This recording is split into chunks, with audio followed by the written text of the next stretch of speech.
This is Bill Brady, One United Body, speaking again as part of our leadership training program.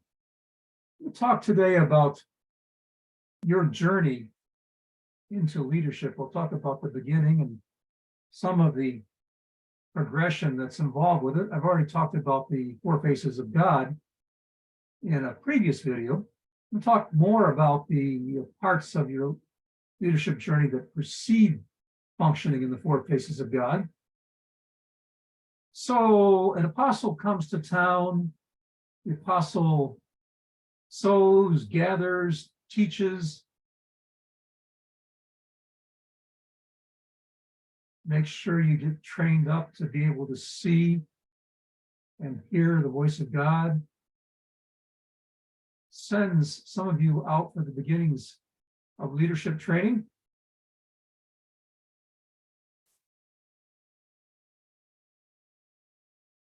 The apostle has gathered an ecclesia, and what do they do to have leaders begin to emerge in that ecclesia? And again, this whole progression doesn't apply just to in-person, on-the-ground geographic training of leadership, but also applies to training of leadership using today's social media. I've talked about that on previous recordings.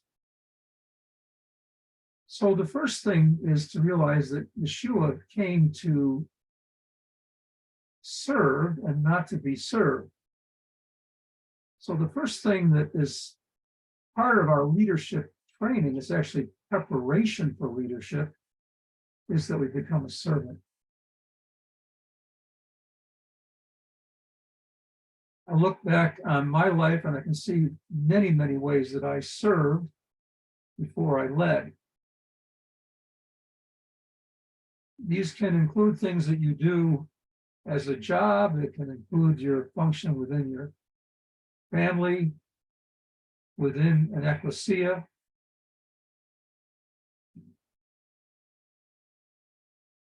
But you function first as a servant before you function as a leader. And while your resume of what you've done in the past can be helpful to someone who's training you to be a leader, for them to see what kinds of experience you've had in the past, that's not all they need to see. They need to actually see you function. So, for example, Elisha, Scripture says, poured water on the hands of Elijah. What's that mean? He was Elijah's servant before he was Elijah's son. So you function as a servant within the view of those who are training you up in leadership. They need to know you have a servant heart. And the other thing that they'll see while you're serving is that you are faithful in what you're doing. And the next level is Paul told Timothy. Paul is an apostle father. Timothy is an apostle son, Paul's son. He said that when you're Paul sent Timothy to function with respect to in ecclesias, to function as an apostle in an ecclesia that Paul had originally founded. Paul tells Timothy to find faithful men who are able to teach and to commit the same teaching to them that Paul committed to Timothy. Now we know that today, I'm not just talking about secular culture, but today, men and women equally, but the general principle still applies. You look for someone who's faithful. That means that they are serving and they're faithful in their service. And you look for someone who's able to teach. Now, what's it mean to be able to teach? It doesn't mean that they've been called to be a teacher. It means that they are able to teach. It doesn't necessarily mean they're called to be a teacher. I look back in my life and saw that I spent 7 years as a Christian school teacher, taught Sunday school, did a lot of teaching that I was functioning at the level of able to teach, but was not yet functioning at the level of one who was called to teach. What's the difference? From my perspective, looking back, the difference is where you get your revelation from. Someone who is able to teach is passing along the revelation that someone else gave to them. So somebody back along the chain actually received the revelation. In this case, it might have been Paul or those that he was trained by. But one who is functioning as a teacher gets the revelation themselves. So they're teaching new revelation that they have received on their own. But Paul says to find faithful men, yes, women and men, but faithful means you've served and you've done it with excellence, and we can observe you and see you've got a servant heart. And you do what you say you're going to do. Men means you've grown up to a certain age physically, but you've got experience, and able to teach means you're able to teach, and that has to be demonstrated. So if a lesson, teach it to me, or teach it to this group, and we'll see how you do. We'll talk about afterwards about what you did better and what you did well. What you did well, I'm sorry, praise, and then what you could have done better. And I'll ask you what you know already from having done it that you could have done better before I tell you what you could have done better. Okay, and Paul takes these people who have functioned as a servant, tells Timothy to take these people, and this is in 1 Timothy, that have functioned as deacons, they've functioned as servants, they've been faithful servants, and then from those, these are the candidates now that can become elders. And what do elders do? Elders teach, and elders rule.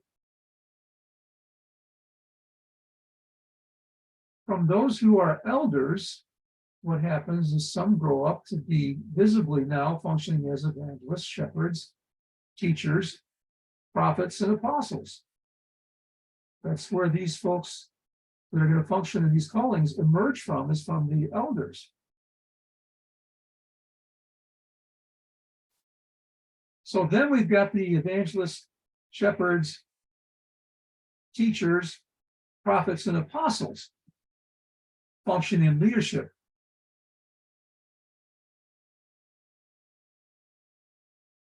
Of those five, the last two are the most important, prophet and apostle, because the scripture tells us they are foundations. And also, they're two of the four faces of God. First prophet, then apostle, then king, then priest. Okay, so we've now got a progression of leadership that goes all the way from first starting as a servant and goes all the way to functioning as a priest. There's another level of leadership, which is headship. And headship includes kings that are functioning as heads. There's husband headship, which means you're a head over a body, like an ecclesia, or where Jerusalem's also a body as well as a city. And then there's father headship, which means you have children and sons that you are headship over, and they are your house. So from the progression through the four faces of God, in each of those four faces of God, those who are called into headship now function as fathers to train others to enter into the function of being a prophet, of being an apostle, of being a king, and of being a priest. So there's that function of being a father that trains up others into the four faces of God.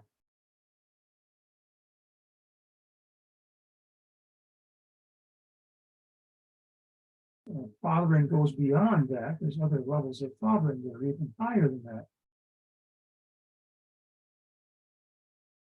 Fathers, again, have children. This is immature family that's following you, that you're training. In many cases, you've actually been the one who begot them to that particular level as a father. And then son is one who's specifically being trained to follow in your footsteps, to do what you've been doing.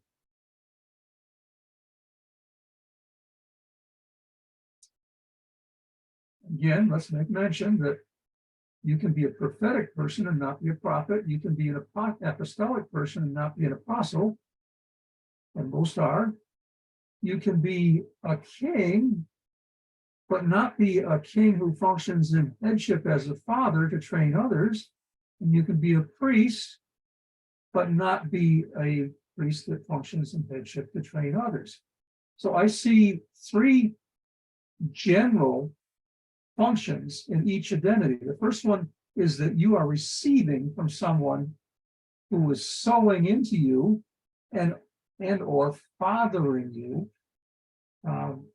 Let's back up a little bit.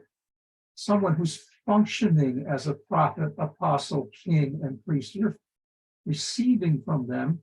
The second level is you are functioning in those functions fully.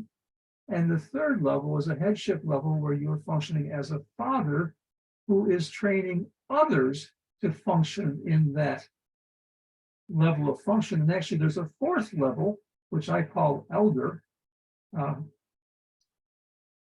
Gray hair, white hair. You've gained in wisdom, you've functioned as a father, and you've actually finished fathering, or you've done a lot of fathering. Maybe you're still doing some, but you've got a lot of wisdom and experience, and you are actually now fathering fathers. 4 levels. First, receiving. Second is functioning in. Third one is fathering others into function in. And the fourth one is fathering fathers. That's what Jane and I are doing now. We are now fathering fathers. Okay, so this is a general overview of the progression, your journey from beginning to fathering with respect to leadership.